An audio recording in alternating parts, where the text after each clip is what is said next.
You are already aware of some of the phenomena of the universe: Milky Way galaxy, solar system, the sun, the earth, and the planets. You may also have thought of the planets, stars, that how did they came into existence. So, through this chapter, we try to understand that how did the earth originate.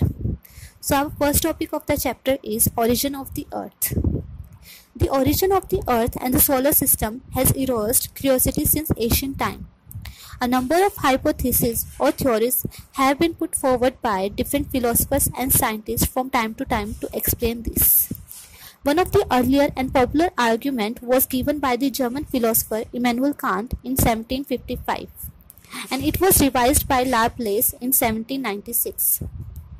So, Immanuel Kant ने बताया कि अर्थ का origin hard, cold और motionless particle से हुआ, जो कि space में स्कैटर्ड थे, और फिर ये पार्टिकल आपस में टकराने लगे because of the gravitational force.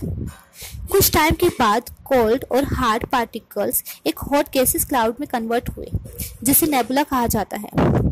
और जैसे जैसे नेबुला की टेम्परेचर इंक्रीज होने लगा, वैसे वैसे ही नेबुला की रोटेशनल स्पीड इंक्रीज होने लगी, जिसकी वजह से नेबुला के मिडल पार्ट पर बल्जेस मतलब उभार होने लगे due to the centrifugal force. Time के साथ साथ सेंट्रीफ्यूगल फोर्स और ज़्यादा स्ट्रॉन्ग हो गया और नेबुला का आउटर सरफेस वहाँ से रिंग की फॉर्म से नेबुला अलग होने लगा, और ग्रेजुअली ये रिंग्स प्लैनेट की फॉर्म में बन गए, और नेबुला का रिमेनिंग पार्ट मतलब नेबुला का इनर पार्ट वो आज का प्रेजेंट सन बन गया।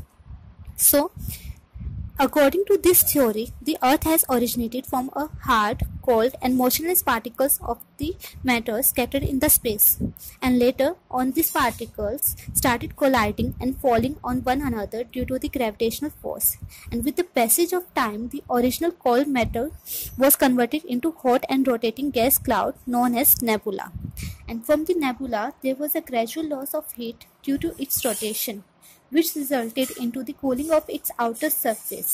And from the outer surface of nebula, a series of rings came out and forming the planets. And the remaining parts of the original nebula formed the sun.